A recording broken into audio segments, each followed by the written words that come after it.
어떤 교회는 그렇게 한다고 그래요. 뭐 설교를 하는 게 아니라 쭉 읽었으면 나와서 발표를 하고. 그러면서 우리가 하나님의 말씀에 접근해가는 그런 것도 참 좋은 부분이라고 생각이 되어집니다.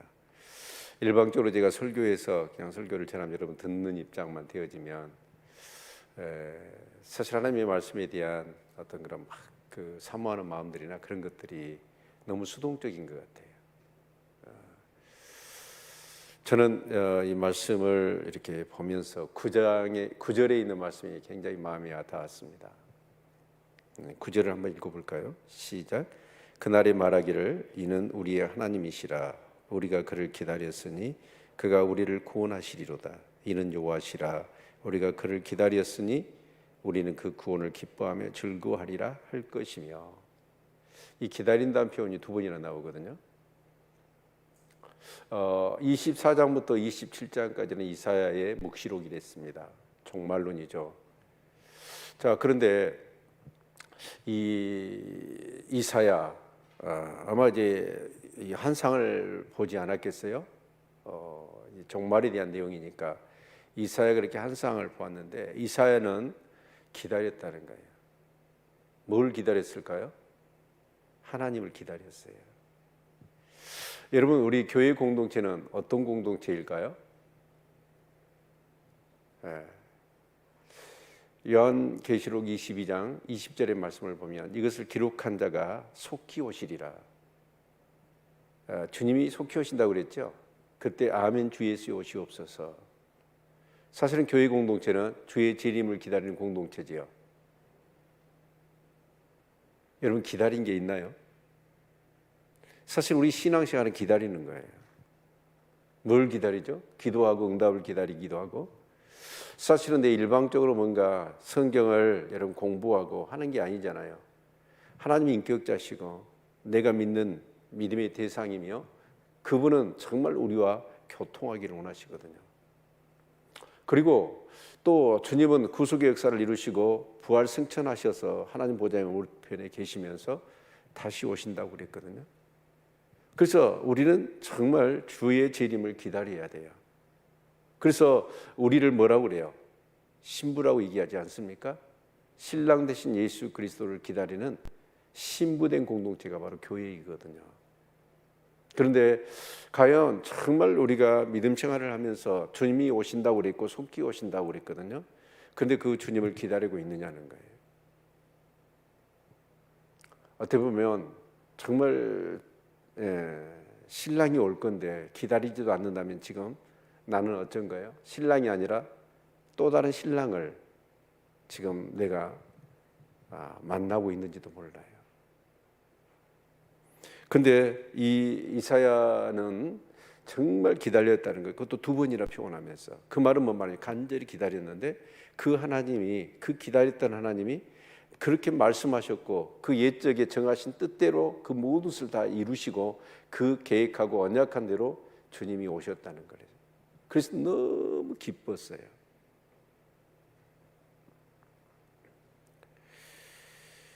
만약에 우리가 신앙생활하면서 그 다시 오실 주님을 기다리는 그런 어떤 믿음이 사라졌다고 한다면 우리는 바람난 겁니다. 신앙생활을 바로 하고 있지 않는 것이죠. 그리고 그것은 뭐냐면 주님을 사랑하는 것이 아니라 하나님의 말씀을 믿는 것이 아니라 그냥 믿는다고는 하지만 여전히 세상을 사랑하는 것이죠. 기다리면서 신부는 뭐 할까요? 정말 신랑이 아마 대부분 이렇게 이 결혼식을 앞두고 신부가 여자가 일생 가운데서 가장 자기 몸단장을 정말 정성을 다해서 할 때가 아마 결혼식 전일 겁니다. 우유로 목욕도 한 사람도 있다고 그러잖아요. 여러분 막 마사지 샵에 가면서 좋은 것들 갖다가 꿀로 바르고 막 오일을 갖다가 붙이고 그러면서 피부며 여러분 살결을 그렇게 보드랍게 하고 또 깨끗하게 하고 신랑을 맞이할 준비를 그렇게 하잖아요. 그러면 정말 교회 공동체가 뭘 해야 되냐면 이렇게 신랑을 기다려야 되거든요. 그런 신앙생활이 될 수 있기를 주님의 이름으로 축원을 드립니다. 근데 여러분 한번 여쭤보고 싶은 게 여자분들한테 어째요? 이제 결혼식을 앞두고 이제 신랑을 이렇게 결혼식을 이렇게 날짜를 정해놓고 이제 준비하잖아요. 준비하는 과정 속에서 어떻습니까? 지루하든가요? 흥분되든가요? 아니 저는 여자가 아니어서 모르겠거든. 그래서 여자분한테 물어보는 거예요. 어떻습니까, 여러분은? 결혼식 앞두고 막 준비하면서 이제 신랑하고 결혼해서 같이 가정을 꾸리며 함께 더불어서 이렇게 살 것을 생각하면서 막 흥분됐죠. 기대감이 있었죠. 지루했나요? 지루하지는 않았을 것 같아.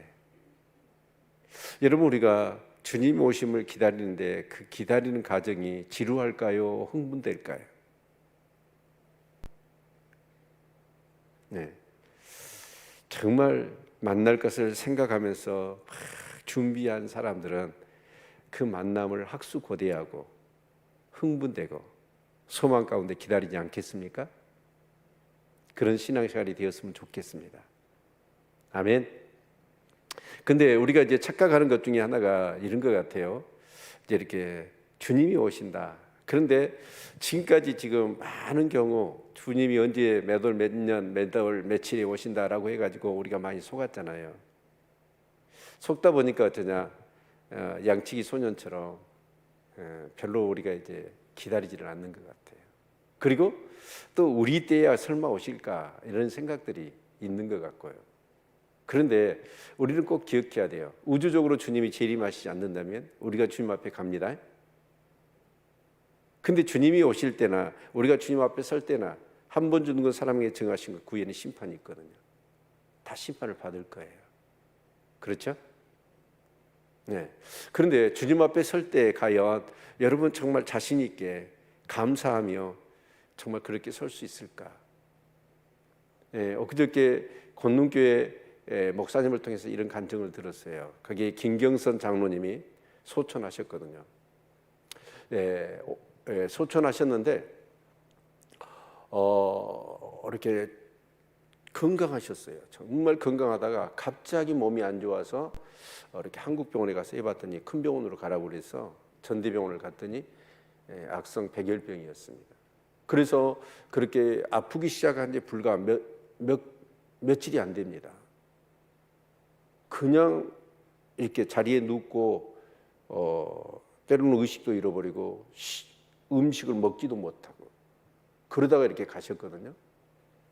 이제 악성이다 보니까 그렇게 무섭더라고요. 그게 백혈병이. 그래서 이제 가셨는데 이제 마지막이 다 이렇게 준비하라고 해서 이렇게 이제 가족들이 다 있을 수는 없고 보호자 한 명만 있어야 하니까 그래서 가족들이 전부 다 이렇게 한 명씩 만나서 앉기도 하고 이제 그러는데 이제 목사님이 마지막으로 가서 이제 그 장로님하고 두 분만 계시는데 그 장로님이 아마 이렇게 잘 보이지 않았는가 봐요. 의식은 있는데 이렇게 보이지 않는데 자꾸 막 일어나 가지고 뭐 두리번 하더래요. 장로님이. 그래서 이 장로님 왜 그러시냐고 그랬더니 그 장로님이 정말 그 두리번하면서 뭔가를 이렇게 보고 막 하는데 그게 뭐냐면 천국의 여러 가지 모습들이었대요. 그래서 그 목사님이 근 1시간 동안을 그 장로님이 이렇게 누워 있는데 그 고개를 떠받치면서 막 일어나면서 뭔가를 보려고. 그런데 그 죽는 모습이 너무 아름다웠대요. 천국의 모습들을 다 보았대요. 그러면서 잠자듯이 가셨다고 그렇게 얘기를 하시더라고. 여러분, 주님이 오시지 않는다면 우리 때 우리가 주님 앞에 설 거예요. 그런데 그때 그 장로님처럼 정말 두려움이 없이 그 천국을 보고 정말 잠자듯이 그렇게 우리가 하나님 나라에 갈 수 있기를 소망합니다. 근데 어떤 사람은 그 죽음이 준비되지 않았고 믿음이 없어서 두려움에 공포에 사로잡혀 숨을 거둔 사람도 없지 않아 있다고 그러지 않습니까? 네. 내가 어떠한 죽음을 죽을 것인가 라는 것도 어떤 인생의 최후를 마칠 것인가. 저는 히브리서의 말씀을 묵상하면서 그 히브리서 11장에 그 믿음의 선진들의 모습들이 나오지 않습니까? 근데 그 선진들의 모습 중에서 가장 아름다운 장면이 어떤 것이냐면 죽을 때예요. 믿음의 사람은 죽을 때가 아름답더라고. 다 준비가 되어져 있는 것이죠. 그리고 그 믿음을 변절치 않아요. 죽더라도 그 믿음을 지키면서 죽는 그 아름다운 모습들, 정말 우리 성도님들이 그런 믿음의 삶이 되실 수 있기를 주님의 이름으로 축원을 드립니다. 계속해서 이제 이사야의 종말론을 우리가 살펴볼 텐데, 여러분 세계관이 두 가지가 있다고 저는 생각합니다. 하나는 뭐냐면 죽으면 끝난다라고 하는 세계관과, 또 하나는 뭐냐면 죽으면 끝이 아니고 그 위에 심판이 있고 그 심판 여하에 따라서 천국과 지옥으로 갈린다라고 하는 이 세계관이 있습니다. 근데 여러분 죽으면 끝난다라고 하는 세계관에 사로잡혀 사는 사람은 어쩔까요? 되는 대로 살아요. 왜? 한 번뿐인 인생이니까 내 마음대로 살아요. 그러나 여러분 죽음 이후에 심판이 있다는 사실을 알고 죽음이 끝이 아니며 그 심판의 결과에 따라서 천국과 지옥으로 갈린다고 했을 때 이 땅에서 살아가는 삶의 자세와 태도는 완전히 다를 것입니다. 그 심판에 합당한 삶을 살아가기 위하여 정말 깨어있는 삶을 살지 않겠습니까? 그래서 이 세계관이 어떤 세계관에 따라서 이 땅에서의 인생의 삶이 너무 달라질 수 있는 거예요. 근데 여러분 우리 기독교 세계관은 알파 오메가 되십니다. 한 번 죽는 건 사람에게 정하신 것이요 그 후에는 심판이 있는 줄로 믿습니다. 그래서 우리는 어쩌냐, 그 심판 하나님 앞에 설 것을 생각하며 오늘 이 땅의 삶을 우리가 살아가는 것이죠. 그런데 정말 어떻게 보면 그것이 두려움이 아니라 이 성경에 기록되어 있는 이 말씀대로 모든 것을 이루어지는 사실들을 삶 가운데서 체험하고 그 은혜를 누린 사람들은 어쩔까요? 심판이 두려운 게 아니죠. 그 심판이 기다려져요. 만약에 심판이 없다면 어떻게 되겠습니까? 여러분 정말 심판이 없다면 세상도 마찬가지잖아요. 악인이 여러분 정말 약육강식처럼 여러분 힘 있는 자의 세상에 되어지고 그런 것에 대해서 심판이 없다고 한다면 여러분 얼마나 원통할 일입니까? 그런데 여러분 반드시 심판이 있다는 사실을 우리가 기억해야 합니다. 그리고 그것을 기다리는 사람들, 이 어두움 불의한 세상을 하나님이 심판하시고 이 악하고 패역한 세상을 심판하시고 그래야 뭐가 옵니까? 하나님의 나라, 빛의 나라, 의의 나라가 오기 때문에 그런 거 아니겠습니까? 그래서 이사야 선지자는 여기 오늘 본문의 말씀을 보면 1절부터 5절까지는 사실은 우리가 그 심판 마지막 때에 대해서 이렇게 에스겔도 있고 다니엘서도 있고 이사야도 있고요, 뭐 스가랴 선지자의 얘기도 있고 또 마태복음에 예수님이 하셨던 종말장 마태복음 24장도 있고 사도 요한이 했던 요한계시록의 그런 내용도 우리가 살펴보면 참 놀랍게도 성경은 몇천 년에 걸쳐서 한 40명의 그런 저자들이 나라도 다르고 언어도 달라요. 그런 상황 가운데서 이 성경을 기록했는데 이 성경은 놀라운 통일성을 갖고 있다는 것이죠. 그것은 뭘 의미할까요? 성경의 온 저자가 누구예요? 하나님이시기 때문에 그렇습니다. 그런데 그 종말에 대한 내용들을 보면 여러분 그 대동소이한 것을 우리가 알 수가 있지요. 그래서 여러분 우리가 요한계시록을 이렇게 가장 안전한 종말론에 대한 사도 요한이 이렇게 환상 속에서 기록한 것이기 때문에 너무나 정확한 것이죠. 그런 면으로 볼 때 1절부터 5절은 어떤 내용이냐면 주의 재림 전에 임할 심판에 대한 내용이고, 그리고 이 6절부터 12절까지는 재림 후에 구원받은 하나님의 백성들과 이 세상에 대한 그런 이 구원과 축복과 마지막 심판에 대한 메시지라고 우리가 구분을 해볼 수가 있을 것입니다. 여러분 7년 대환령, 그래서 우리가 이제 성경을 보면 요한계시록에 그 6장을 보면 이 인을 떼잖아요. 인을 첫째 인을 떼니까 검은 말이 나오고 둘째 인을 떼더니 적황색 청황색 말들이 나오면서 여러분 막 전쟁이 일어나고 막 하산이 폭발하고 지진이 일어나면서 기근이 땅에 오고 질병이 오면서 그래서 이제 6번째 인을 떼니까 사람들이 어떻게 합니까? 제발 저 심판에 하나님의 낯을 보기가 너무 두려우니까 바위야 산들아 차라리 나를 덮쳐라. 그러면서 죽어가요. 그리고 마지막 인을 떼려고 하니까 사람들이 두렵도다. 이 진노의 날을 피해갈 사람이 과연 누가 있겠느냐? 이요 인의 재앙 7재앙을 이제 7째 인을 떼면 나팔 재앙이 쏟아질 것이고 대접 재앙이 쏟아질 거거든요.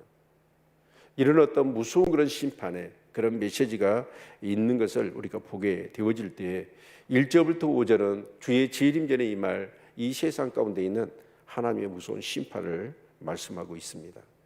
그래서 1절 같이 한번 읽어볼까요? 시작. 여호와여 주는 나의 하나님이시라. 내가 주를 높이고 주의 이름을 찬송하오리니 주는 기사를 옛적에 정하신 뜻대로 성실함과 진실함으로 행하셨습니다. 여기 여호와여, 여호와는 어떤 뜻이죠? 여러분 독자적으로 이 여호와라는 이름을 써줄 때는 전능하신 하나님이십니다. 스스로 있는 자지요. 그러나 관계성에서 이 여호와라는 이름은 언약에 신실하신 하나님이십니다. 그래서 신실하신 여호와여 주는 나의 하나님이시라. 내가 주를 높이고 주의 이름을 찬송하오리니 주는 기사를, 여기 기사는 뭐냐면 사람이 할 수 없는 일입니다. 마지막 때에 도저히 사람으로서는 할 수 없는 그런 기적과 같은 엄청난 일들을 이루신다는 거예요. 그런데 그것을 어떻게 이루시냐면 옛적에 정하신 뜻대로 성실함과 진실함으로 행하셨다. 여러분 하나님은 그렇습니다. 모든 것을 예정하셨죠. 언약을 하셨습니다. 약속을 하셨습니다. 그래서 성경은 뭐예요? 올드 테스트먼트, 뉴 테스트먼트, 신약과 구약, 가버넌트라고 언약으로 이루어지죠. 그런데 하나님은 어떻습니까? 그 언약을 이렇게 약속을 하셨어요. 그런데 그 약속을 우리는 어떻습니까? 까먹기도 하고 약속을 정말 했다가도 내가 지킬 능력이 없으니까 그 약속을 어떻게 해요? 여러분 보완하고 수정하고 여러분 그러지 않습니까? 근데 하나님은 전능하신 분이시고 언약에 신실하신 하나님이기 때문에 그 언약을 약속을 하셨잖아요. 그러면 그 약속을 어떻게 하십니까? 내가 약속을 못 지켰네? 그러면 이렇게 바꿔서 내가 하겠다. 그런 분이 아니에요. 하나님 한번 언약하시면 언약하신 대로 이 역사를 진행하십니다. 아멘. 그래서 참 이 성경을 볼 때 여러분 이 언약, 그러면 여러분 구약과 신약으로 나눠질 때 우리가 히브리서의 말씀을 보면서 구약은 뭐였습니까? 그림자였잖아요. 신약은 실체였잖아요. 왜 그림자를 주셨을까요? 이스라엘 백성들이 여러분 예수 그리스도를 갖다 냈다 처음에 딱 드러내고 정말 메시아라고 하면 어떨까요? 기다리지도 않고 사모하지도 않고 뭔지도 몰라요.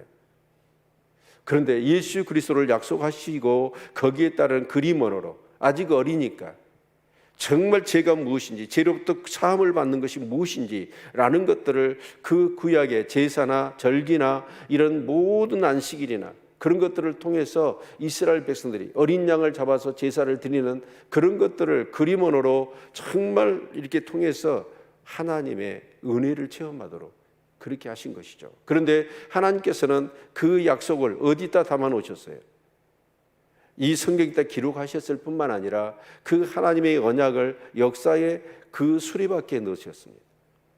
그 역사의 수레바퀴가 굴러가는 과정 속에 하나님의 언약이 어떻게 실현되어지는가, 그 시대마다 그 사람들이 그 언약에 신실하신 하나님을 신뢰할 수 있을 정도로 하나님께서 이 언약을 역사의 수레바퀴 과정 속에서 이루셨잖아요. 우리는 그런 성경을 보면서 정말 하나님의 전능하심과 그 신뢰할 만한 믿음이 있으신 그 하나님을 우리가 경험하지 않습니까? 그래서 참 저는 이 성경을 그런 관점에서, 언약의 관점에서, 구속사적인 관점에서 성경을 보면 성경이 그렇게 재미있습니다. 그런데 하나님이 어쩌냐? 옛적에 정하신 뜻대로 한 번도 그 정하신 뜻, 약속하신, 예언하신 그 예언을 수정하거나 보완하거나 그것을 취소하거나 여러분 그러지 않으시고 그 뜻대로 성실함과 진실함으로 행하셨다는 거예요. 굳이 하나님 앞에 여러분 성실함과 진실함을 쓸 필요가 있어요, 없어요? 하나님 그 자체가 진실하시고 성실하시거든요. 그런데 이 이사야는 그 한 쌍을 보면서 그 모든 마지막 때에 사람으로는 도저히 할 수 없는 어마무시한 일들을 하나님이 이루시는 것, 그런데 그 이루시는 것이 정확하게 하나님께서 예전부터 그 약속하신 대로 그것을 이루시는 걸 보면서 주님을 찬송하는 것이죠. 하나님은 인자가 아니십니다. 그래서 후회가 없죠. 인생이 하시니 거짓이 없습니다. 하신 말씀을 반드시 이루시는 분이십니다. 그 하나님을 믿으실 수 있기를 축원합니다. 그리고 2절부터 보면 왜 이렇게 그 하나님을 찬송할 수밖에 없었느냐? 그러니까 2절을 시작하면서 왜냐하면 그게 이제 생략되어 있죠. 왜냐하면 주께서 성읍으로 무더기를 이루시며 경관 성읍으로 항목케 하시며 예인의 궁성으로 성읍이 되지 못하게 하사 영령이 건설되지 못하게 하셨으므로, 하나님께서 어떻게 하셨냐면 그 옛적에 말씀하신 대로 이런 마지막 때 이런 일이 있을 것이고 또 이렇게 되어질 것이다 라고 하는 그런 말씀처럼 그대로 이루어졌다는 거예요. 특히 여기서 주께서 성읍을 무더기로 이루시고 경관 성읍으로 항목케 하셨다. 우리가 계시록의 말씀을 보면 여러분 그러죠. 적그리스도가 등장하지 않습니까? 이 적그리스도가 등장하면서 그걸 어미국이라고 그래요. 근데 그 어미국이 정말 해당되어지는, 어떻게 보면 바벨론성이죠. 음력 큰 성, 무너졌도다 그 바벨론성, 그 바벨론성이 무너진 거예요. 하나님의 심판 가운데. 그것을 바라보면서 다시는 이제 그가 영영이 건설되지 못하도록 항폐화시키시는 무서운 하나님의 심판을 보면서 이 이사야는 그 옛적에 정하신 뜻대로 모든 것을 이루신 하나님을 그렇게 찬송하는 것이죠. 그러면서 그것을 바라봤던 열방의 수많은 강한 민족들이 주를 영화롭게 하며 포악한 나라들의 성읍이 주를 경외하리이다. 그것을 바라보면서 많은 열방의 나라들이 정말 하나님께서 마지막 때 그 심판하시는 그 모습을 보면서 하나님을 경외하게 될 거다라고 말씀하고 있습니다. 그러면서 4절 5절 같이 읽어볼까요? 시작. 주는 포악자의 기세가 성벽을 충돌하는 폭풍과 같을 때에 빈궁한 자의 보장이시며 한난당한 빈핍한 자의 보장이시며 폭풍 중에 피난처시며 폭양을 피하는 그들이 되셨사오니 마른 땅에 폭양을 재앙같이 주께서 예인의 호나를 그치게 하시며 폭양을 구름으로 가리움같이 포악한 자의 노래를 낮추시리이다. 여러분, 그런 가운데서 얼마나 믿음의 사람들이 엄청난 핍박 한난을 받았겠습니까? 그런데 그런 가정 속에서 특히 입맞은 자들 하나님이 어떻게 하시는가요? 그러한 모든 것들로부터 보호하시고 한난 가운데서 그들을 지키시는 것을 성경은 말씀하고 있지요.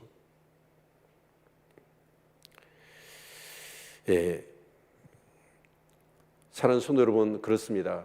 그 요한계시록 6장에서 7장으로 넘어갈 때 이제 이 내용들을 보면 그렇죠. 그리고 마태복음 24장도 보면 처처에 여러분 전쟁과 기근이 있을 것이며 여러 가지 그런 마지막 때 일어날 일들이 있을 건데 그런 것이 재난의 끝이 아니라 이제 시작이래요. 그러면서 어떤 일이 일어날 거냐면 믿음의 사람들이 어떻게 되냐면 다 넘겨줄 거래요. 그래서 믿는 사람들을 세상 사람이 잡아다가 그 적그리스도에게 갖다 주면서 정말 핍박과 한난이 있을 것을 그렇게 말씀하고 있는 것을 우리가 볼 수가 있지요.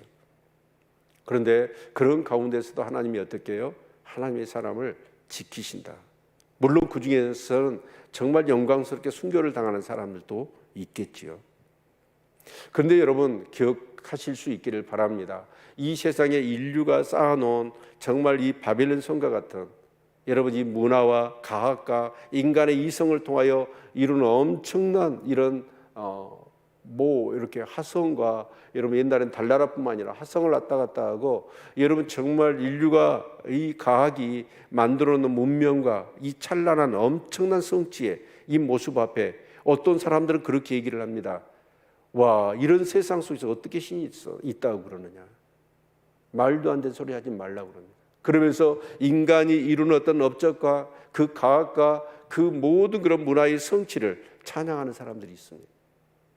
그런데 이러한 모든 것들이 여러분 하나님의 심판 앞에 견딜 수 있을까요? 우리는 때로는 정말 그런 자연의 제의 앞에 인간이 그렇게 이루었던 그런 문화와 모든 것들이 여러분 잉카 제국을 보십시오. 그렇게 찬란했던 문화들이 여러분 일본의 그 지진의 쓰나미가 덮쳐오니까 그렇게 인간이 구축했던 그런 모든 것들이 한순간에 전부 다 휩쓸어 버리잖아요. 근데 하나님의 무서운 심판 앞에 이 세상은 어떻게 될까요? 여러분, 정말 지진이 일어나고 화산이 폭발하고 천체가 종이축 말리는 것처럼 말리면서 여러분 해성들이 떨어지고, 여러분 정말 이 땅은 반드시 무너집니다. 이 땅이 무너져야 새하늘과 새 땅이 임할 것입니다. 그런데 우리는 그렇습니다. 이런 어떤 인간이 만들어 놓은 이 엄청난 그런 어떤 문화와 과학의 그런 업적 앞에, 어디 이런 시대에 과연 하나님인 신이 있다고 그러느냐, 천국과 지옥이 있다고 하느냐, 웃기는 소리 하지 말라고 그렇게 얘기합니다. 여러분, 그러나 이러한 모든 것들은 하나님의 심판 앞에 맥을 못 추고 항폐화되어지고 다시는 그 성이 일어서지 못하도록 하나님이 심판하실 것입니다. 특별히 여러분, 오늘 이 시대에 여러분 많은 매스컴을 통해서 우리는 알고 있지 않습니까? 여러분, 저도 그렇고 여러분도 그렇고 세상에 믿지 않는 사람들도 이구동성으로 아마 다 그렇게 생각할 것입니다. 이 지구가 영원할 것이라고 생각하는 사람은 아무도 없을 것이고, 이 세상의 우주가 영원할 것이다 생각하는 사람은 아무도 없을 겁니다. 여러분, 지금 어떻습니까? 여러분, 유럽은 오늘 예멘의 그 이소구 선교사님이 남학 성전에서 예배를 드렸어요. 그러면서 같이 대화를 나누는데, 여러분, 영국이라는 나라가, 그분이 영국에서 왔거든요. 이 안식년을 맞이해서 영국에서 이렇게 사시다가 오셨는데, 제가 뉴스 듣고, 아니 영국에는 에어컨이 없다며요. 그랬더니, 예, 목사님 말하자요, 영국은 아무리 더워봤자 17도 20도래요 그러니까 에어컨이 필요 없잖아요. 17도 20도면 우리나라 어느 날씨예요? 봄, 가을 제일 좋은 날씨 아닙니까? 여러분, 그래서 이 추우니까 난방 기계는 있지만 에어컨은 없답니다. 그런데 이번에 여러분, 영국 온도가 어떻게 올라갔어요? 40도, 47도가 올라가 버렸대요. 그래가지고 이제 그 전에 오셨는가 봐요. 근데 아마 다 사지 않았겠어요. 그 날씨에서 어떻게 살아요? 그러더라고요. 여러분, 나일강이나 여러분 모든 그런 강이, 엊그저께 뉴스 봤더니 다 폭염에 어떻게 해요? 여러분, 비가 오지 않으니까 나일강에 그 많은 배들이 여러분 수송을 하는데 30제쯤밖에 물이 남지 않았다잖아요. 저 뭐 500년 만에, 뭐 몇백 년 만에 이런 일들은 처음이라고 그러지 않습니까? 라스베가스에 어째요? 그 사막 지역 아닙니까? 거기에 폭우가 쏟아지고 장마가, 여러분, 이 홍수가 나고, 지금 우리나라도 그렇잖아요. 여러분, 이 폭우가 쏟아지는데 이런 기상이변들, 여러분 이런 것들을 지켜보면서 느끼면서 저와 여러분이, 여러분 정말 큰일 났네 이런 생각이 아니라, 아, 정말 주님의 말씀대로 지금 주님 오실 때가 가까웠구나 이런 생각하지 않나요?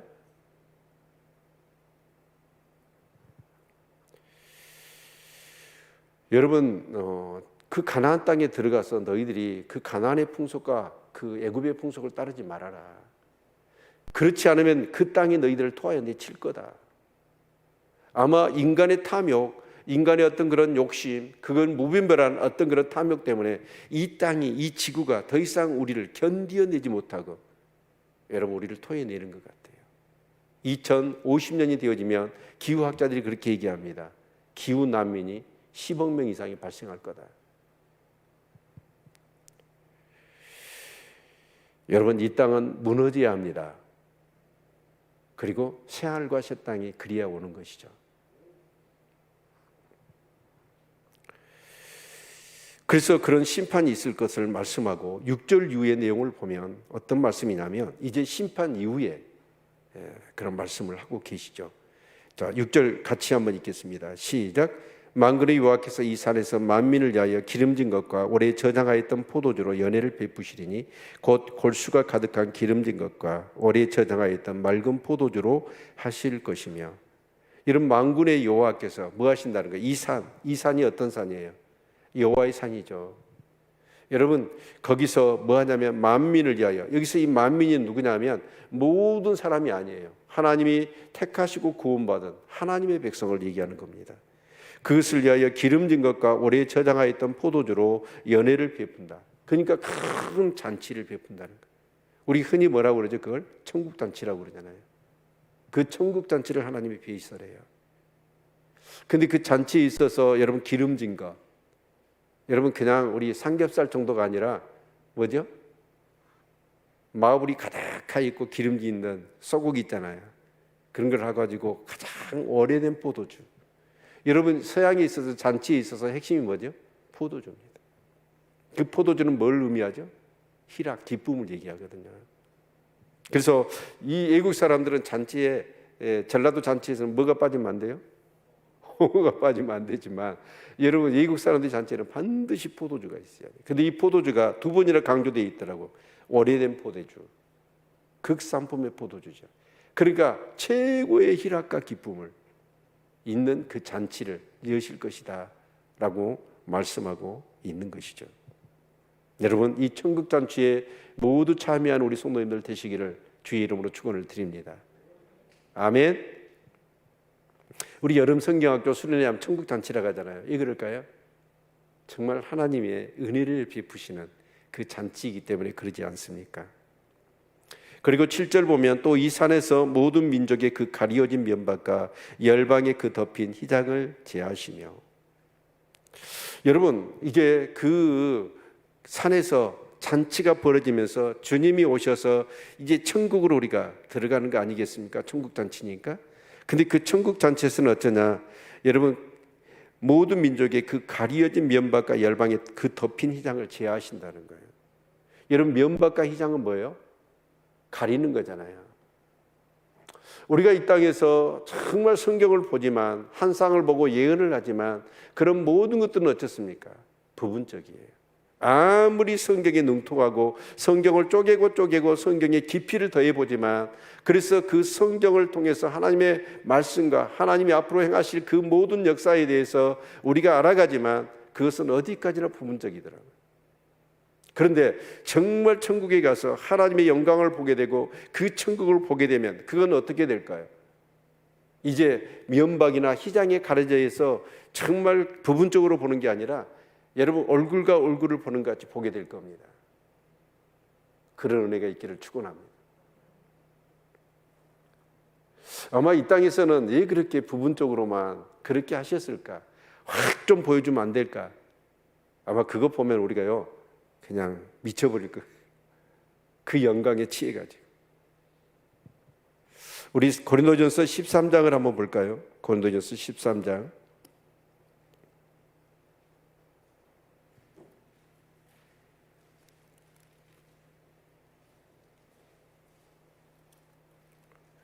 10절로 12절 말씀 같이 한번 보겠습니다. 13장 10절로 9절부터 12절까지 같이 한번 읽습니다. 시작. 우리가 부분적으로 알고 부분적으로 예언하니 온전한 것이 올 때에는 부분적으로 하는 것이 피하리라. 내가 어렸을 때는 말하는 것이 어린아이 같고 깨닫는 것이 어린아이 같고 생각하는 것이 어린아이 같다가 장성한 사람이 되어서는 어린아이의 일을 버렸노라. 우리가 이제는 거울로 보는 것 같이 희미하나 그때에는 얼굴과 얼굴을 대하여 볼 것이요 이제는 내가 부분적으로 아나 그때에는 주께서 나를 아신 것 같이 내가 온전히 알리라. 여러분 정말 그래요. 이 땅에서 아무리 성경을 연구하고 예언을 하고 여러분 정말 그런다 할지라도 그런 것들이 전부 다 부분적인 것 같아요. 어린아이 같은 거. 어쩔 수 없습니다. 우리는. 그런데 여러분 이제 하나님 나라 가서 그 영광을 볼 때는 거울과 거울로 보는 거. 그때 거울은 어떤 거울일까요? 요즘 유리로 된 거울이 아니죠. 이 성경이 기록됐을 때 거울은 어떤 거울이냐면 동면입니다. 동을 막 이렇게 여러분 이렇게 닦고 갈고 해가지고 그 동판에 내 얼굴을 비추는 것이죠. 그러니까 그 보는 것이 얼마나 희미하겠습니까? 그런데 하나님 나라 가면 어째요? 얼굴과 얼굴을 대하는 것 같이 보게 될 거라는 거예요. 그래서 9절에서 우리가 아까 읽었지만 정말 우리의 하나님이시라. 그가 우리의 하나님이시라.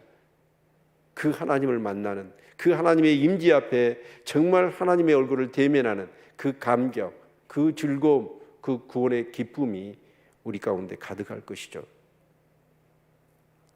여러분, 그날을 사모하시는 저와 여러분이 될 수 있기를 축원합니다. 이 땅에서는 아무리 예언을 잘한다 하더라도 부분적이에요.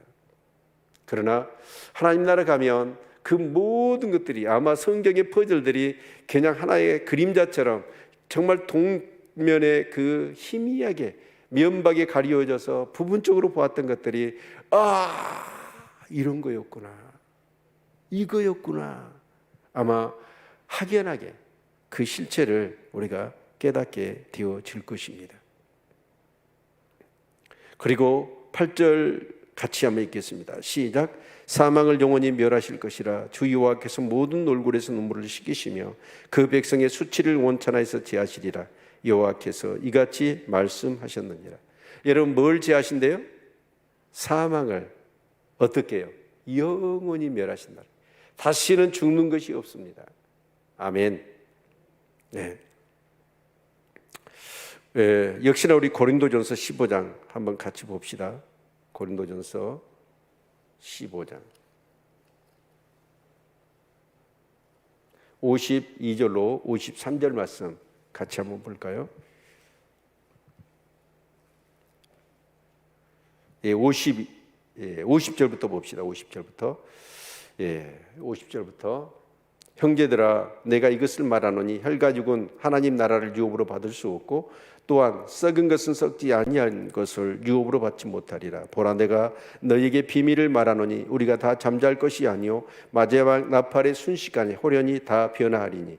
이 말은 뭐 말하냐면 주님이 딱 오셨을 때 살아있는 자들은 뭐예요? 변화된다는 거예요. 변화체가 된다는 거예요. 그리고 52절 보면 나팔 소리가 나매 죽은 자들이 썩지 아니할 것으로 다시 살고 우리도 변하리라. 이 썩을 것이 불갑을 썩지 아니할 것을 입겠고 이 죽을 것이 죽지 아니함을 입으리로다. 이 썩을 것이 썩지 아니함을 입고 이 죽을 것이 죽지 아니함을 입을 때에는 사망의 이김에 삼킨 바 되리라고 기록된 말씀이 응하리라. 이제 주 안에서 죽은 자들은 어쩔까요? 물론 주 밖에서 죽은 자들도 다 부활합니다. 부활하는데 그 부활할 때 우리는 어때요? 썩지 아니하는 저런 신령한 몸으로 다시 우리가 새롭게 재창조되고 부활할 것을 말씀하고 있는 거예요. 아멘. 여러분, 그때는 어떤 모습으로 부활할까요? 이석우 선교사님이 그러시더라고요. 목사님 아닌 것 같아서 부목사님이 예배 인도한 줄 알았대요. 예요? 가발 썼다고. 못 알아보시더라고. 그래가지고 아니 목사님이 이렇게 젊어지셨어요 그러더라고. 그런데 제가 그 설교를 했거든요. 여러분, 부활할 때 여러분 어떤 모습으로 부활하고 싶으세요? 지금 여러분의 이 얼굴이나 여러분의 신체나 이런 부분 만족하세요? 네? 좀 못마땅한 게 있지요. 그 선교사님 그러시더라고요. 제가 부활할 때 머리가 숭숭 나가지고 그런 모습으로 부활할 거라고. 정말 지금 우리는 어떻게 하냐면 외모에 대해서 여러 가지 그렇잖아요. 자신감이 있는 사람도 있겠지만 이제 여기 계신 분 중에 자신감이 있는 사람은 많지는 않을 것 같고, 얼마나 참 외모가 잘생긴 사람들 많아요. 그렇죠? 정말 나는 다리도 숏다리였다가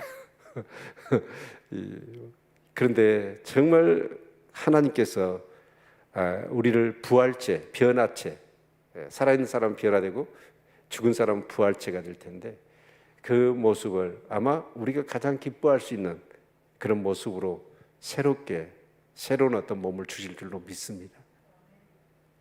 사모하십시오. 아멘.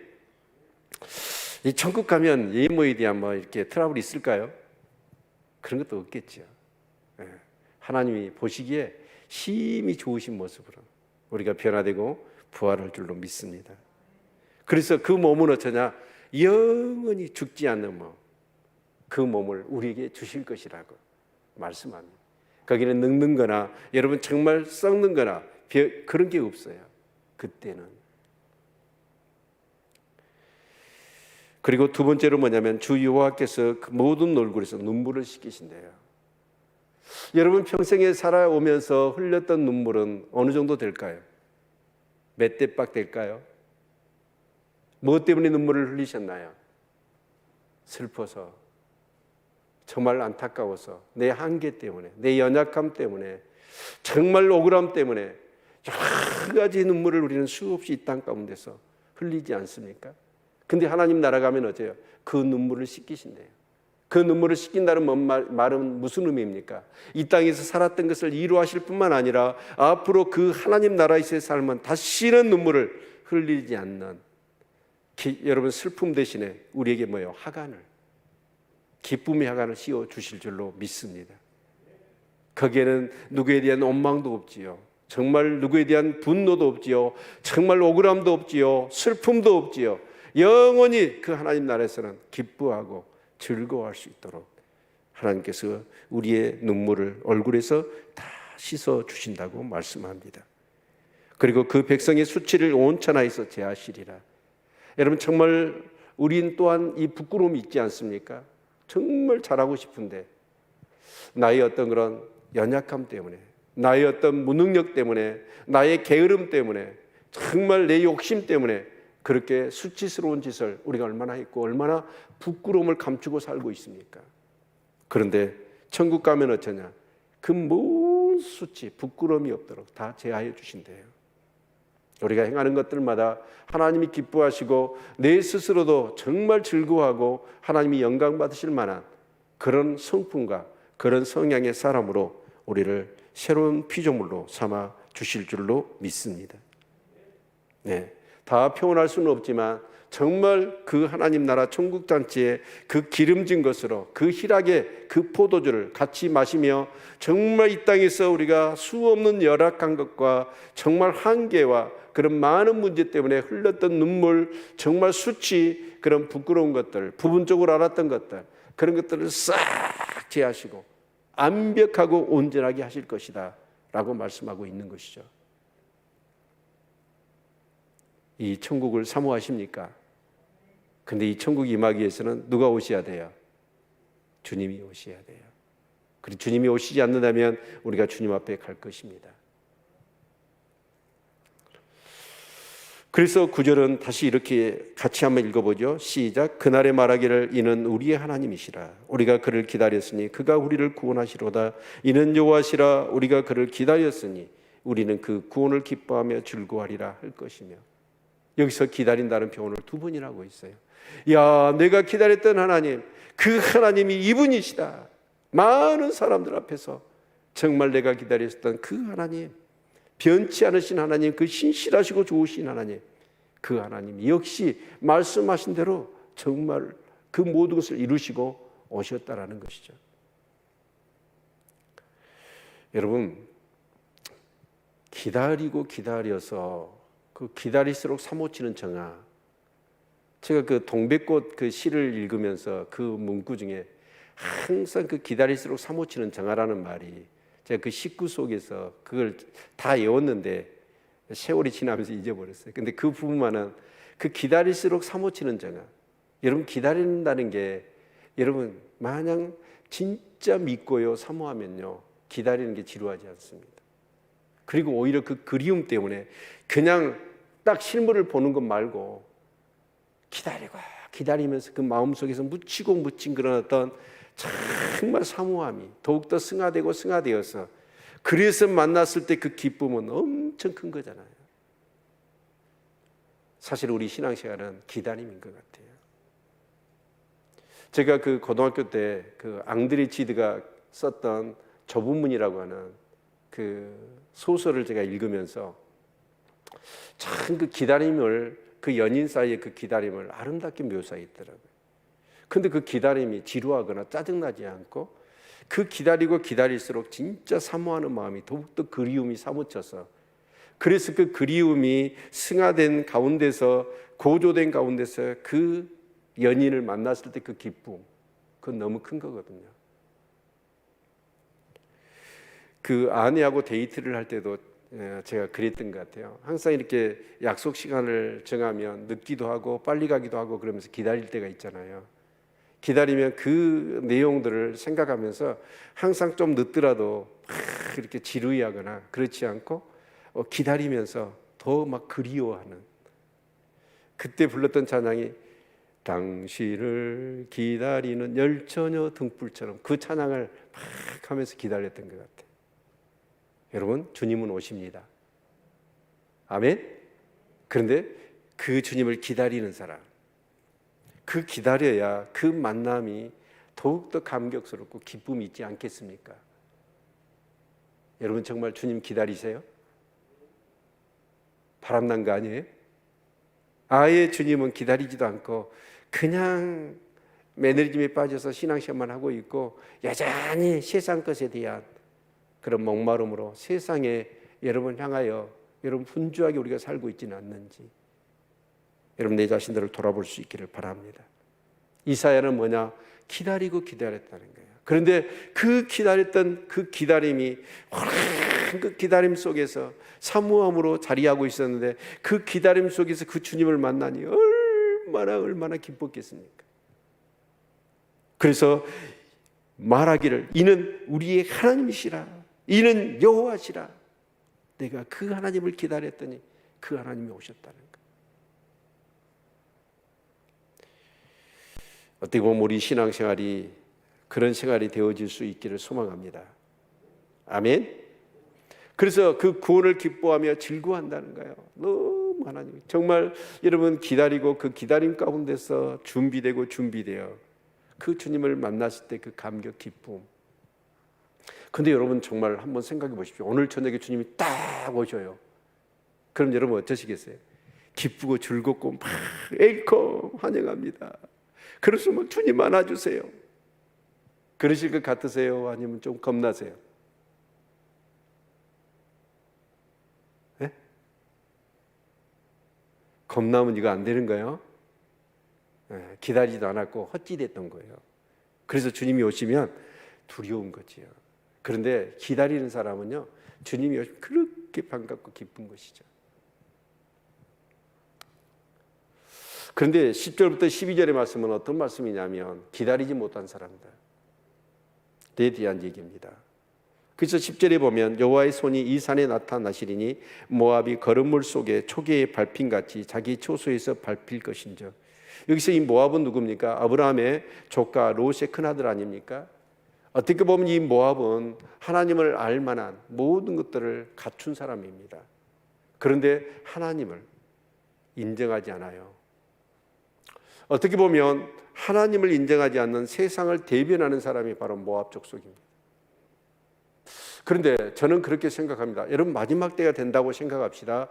지금 여러분 정말 마지막을 향해서 가는데 이런 어떤 기상이변들을 보면 아 주님 오실 때가 가까웠고, 여러분 그 이석우 선교사님이 그 부인 선교사님이 뭐 강영경 선교사님이시거든요. 근데 그 선교사님이 영국에서 간호사로 일하셨습니다. 그래서 이렇게 선교지에 만나고 결혼을 하게 되고 결혼을 참 늦게 하셨더라고요. 그런데 이분이 어떻게 참 이렇게 이 영국의 그 기관들과 그래서 영국에서 어떻게 또 한 10년 동안에 인류학을 공부를 했더라고요. 그래서 이제 그 저기 중동 지역의 베두인 족속들이 있잖아요. 그 사람들이 뭐냐면 양을 치면서 낙타. 근데 그 낙타에게 뭐가 있냐면 메르스가 있어요. 그래서 그들의 피를 뽑고 베두인의 피를 뽑아서 그 메르스가 뭐냐면 사스, 메르스 이게 전부 다 코로나거든요. 근데 이제 그런 연구를 하면서 복음을 전하시더라고요. 참 그 기관과 더불어서 이렇게 영국 사람들과 또 세계 그 기구가 있어요. 기구가 있어서 이렇게 사역을 하니까 참 이렇게 규모가 있게 이 사역을 이렇게 하는 것 같더라고요. 그런데 이 사스가 지금 이 코로나가 계속해서 지금 빈도수가 어떻게 해요? 네, 자주 나타나고 있습니다. 여러분 정말 이런 어떤 전염병이나 기상이변이나 이런 것들을 보면 어떻습니까? 주님이 오실 때가 가까운 것이죠. 그런데 좀 더 이제 진행되어지면 마지막 때가 되면 어떨까요? 우리 하나님 믿는 사람들, 아까도 말씀드렸지만 그때는 이것은 이제 재난의 시작이라고 그랬거든요. 그리고 이제 마지막 점점 더 그 재난이 심해지면 여러분 적그리스도가 등장합니다. 어미국이 등장하죠. 그러면서 믿는 사람들을 어떻게 하면 핍박을 하게 돼요. 여러분 그 이마에다가 그거 찍어야 이 사고 팔고 먹고 살 수 있잖아요. 그러니까 엄청난 핍박이 있으면서 믿는 사람들 잡아다가 다 거기다 넘겨주는 그런 일들이 있을 거라고 그러잖아요. 그러면 여러분 그 시대가 되어지면 어쩔까요? 믿는 사람도 이때가 마지막이라는 것을 알고 핍박하는 사람이나 그 적그리스도에 붙여서 정말 먹고 살기 위해서 적그리스도에 협조하는 사람들도 때가 마지막이라는 걸 다 알 겁니다. 그러지 않을까요? 그런데도 불구하고 그들은 뭐냐? 하나님을 인정하지 않아요. 그게 바로 모압입니다. 그런데 그런 모압이 어떻게 될 거냐?